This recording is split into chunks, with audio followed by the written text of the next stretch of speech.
What's up YouTube? How are you doing today? I'm Chana D, your Techno Dad, and in today's video I'll be checking out the 55-inch Sony X900F. And we're going to get into it right after the jump.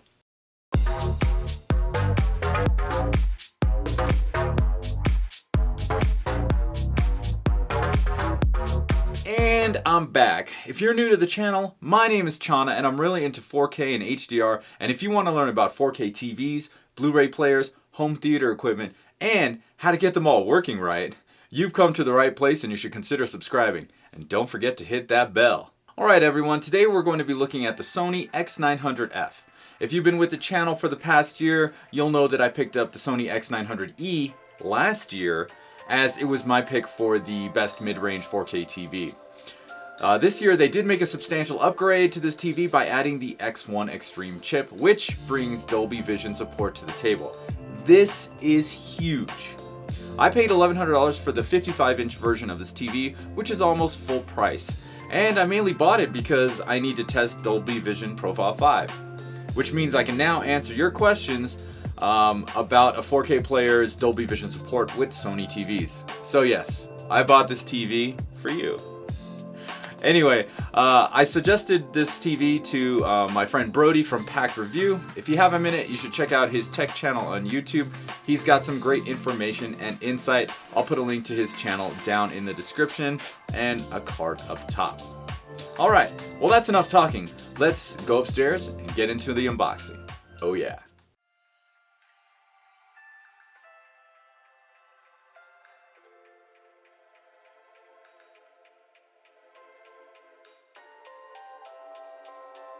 Okay, first thing I see when I open the box is the remote. This looks like it has been changed a little bit from last year.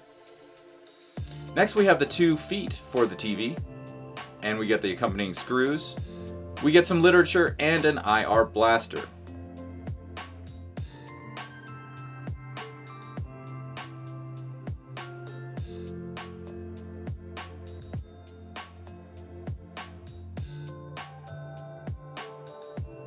Since we have the TV laid down, this is a good time to check out the I/O.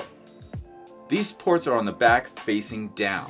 From left to right we have a cable input, Ethernet port, optical audio output, RS-232C remote jack, HDMI inputs 2, 3, and 4. Inputs 2 and 3 support full 4K and 444 chroma.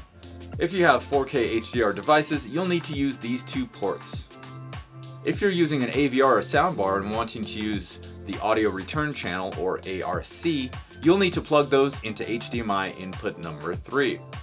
And on the far right we have a USB 3.0 port.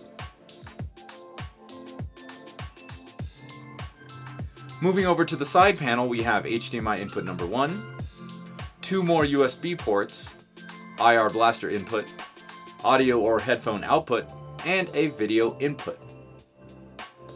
If we slide down the left side panel, we see a multi-function control for volume, input, and power. Now it's time to get the feet on this TV. It's pretty simple. You just have to line up the foot with the TV and then use the 2 screws to fasten each foot to the TV.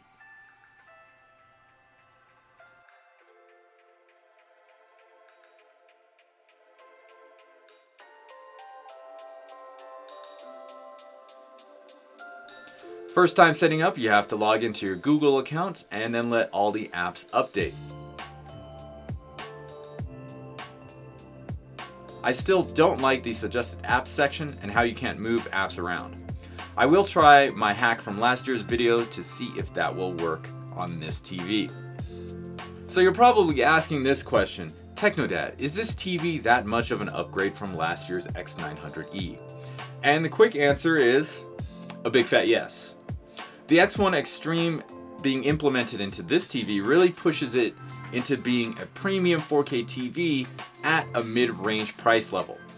The Android operating system is very fast compared to last year, which I am super stoked about because I hated it last year. You can navigate around faster and it's not sluggish at all.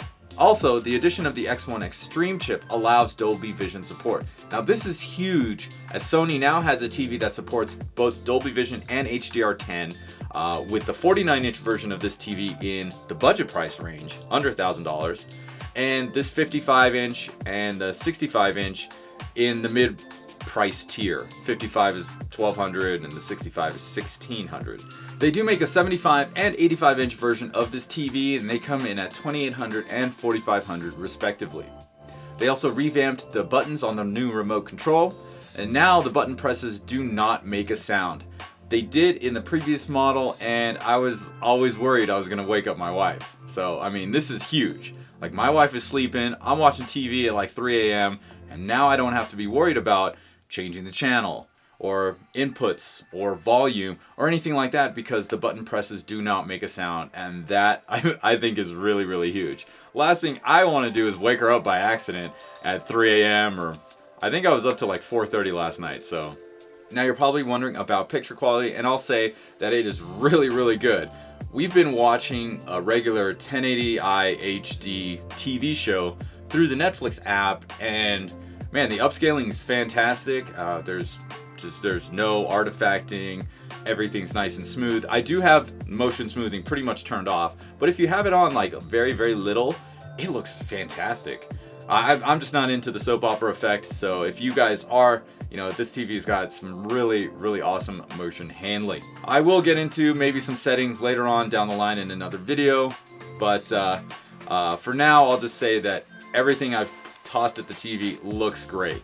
Okay, I did a bit of gaming on Call of Duty Black Ops 4, and did a lot of Netflix streaming, and of course watching a whole bunch of stuff on, you know, cable box. Like, my wife likes to watch the Golden Girls and stuff like that to put her to sleep, and that's in like 480, if that, if that, right? I did mention video games. If you guys want to check out my Twitch channel, I just started that. If you like to watch gameplay, I'll put a link in the description and, you know, something up on the screen here. So the other question is, Techno Dad, is there anything you didn't like about this TV? Yes, there's two things I don't like about this TV. First is the fact that when HDR content is being displayed on the TV, it doesn't tell you. It does tell you when Dolby Vision shows up on the TV. There is a nice little Dolby Vision alert that you get, but for HDR10 you don't get that. You have to go into the picture settings to see that HDR is actually on. So kind of weird, don't really like that. I wish they would just say, you know, it'll say HDR when HDR is on, right? So that's one thing. Now the second thing is what I mentioned before about the suggested apps section. Okay, it's in the home screen, and I just don't understand why it's there. I can't move any of these apps around, and it's very annoying to have to scroll all the way to the right to use the apps that I want to use. Now, I may try that hack I made a video about last year, which gets rid of the suggested apps and puts all the apps I downloaded into the regular apps section. And from there, you can actually move the apps to wherever you like them to be. So I'll try that out and see what happens. Other than that, I think this TV is pretty sweet and definitely a good choice for a bedroom TV at the 49 or 55 inch sizes. And I would also think the 65 and 75 inch are very good options for your living room. And if you need to go big, they do have an 85 inch version as well. Like I said earlier, I bought this TV to test Dolby Vision Profile 5 support on 4K players, so I will be keeping this long term. I have not tried to set up Dolby Atmos pass-through yet, but I have made a couple of videos on how to set up 4K HDR for the Xbox One X and for the PS4 Pro. Coincidentally, it's the same steps for supporting 4K Blu-ray players as well. I'll have links down in the description for all these TVs, and if you have any questions for me about this TV or anything else, please ask them in the comments down below, or on whichever social platform you like to use the most. Well, that's pretty much it for this video. If you liked it, go ahead, smash that like button. And don't forget to subscribe to my channel using the button in the middle of your screen. Once again, my name is Chana D. I am the Techno Dad, and I'll see you next time.